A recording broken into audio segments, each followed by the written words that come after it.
వేడుకలకు మండపాలు సిద్ధమయ్యాయి. ముదినేపల్లి మండలం సింగరాయపాలెంలో కొలువైన శ్రీ గురు జగన్మాల్ దాస్ మహారాజ్ దర్శనానికి తెలంగాణ నుంచి పెద్ద ఎత్తున బంజారా ప్రజలు తరలివచ్చారు. ఈ సందర్భంగా అసుర రంగనాథాచార్యులు శ్రీరామనవమి చరిత్ర విశేషాలను వివరించారు.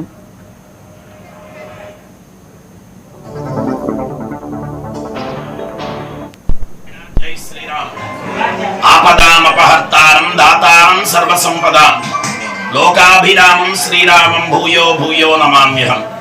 మన సనాతన ధర్మంలో తెలుగు వారి యొక్క పర్వదినాల్లో అత్యంత విశేషమైనటువంటి పండుగలలో శ్రీరామ నవమి చాలా విశేషంగా వీధి వీధిలా వాడవాడల సీతారాములని సేవించుకునేటువంటి భాగ్యం అందరిది మన తెలుగు వారి యొక్క సొంతంగా చెప్పొచ్చు. భారతదేశం మొత్తం కూడా శ్రీరామ నవమి అత్యంత వైభవపేతంగా జరుపుకుంటారు. ఎందుకని 10 కొంపలు లేని పల్లెలను సైతము రామ మందిర నిర్మాణము జరిగి తీరవలే. అక్కడ 10 ఇళ్ళు లేకపోయినా అక్కడ రామ మందిరం కడతారు. అందుకని రామాలయం లేని ఊరు ఉండదు, రామనామం పలకని నోరు ఉండదు.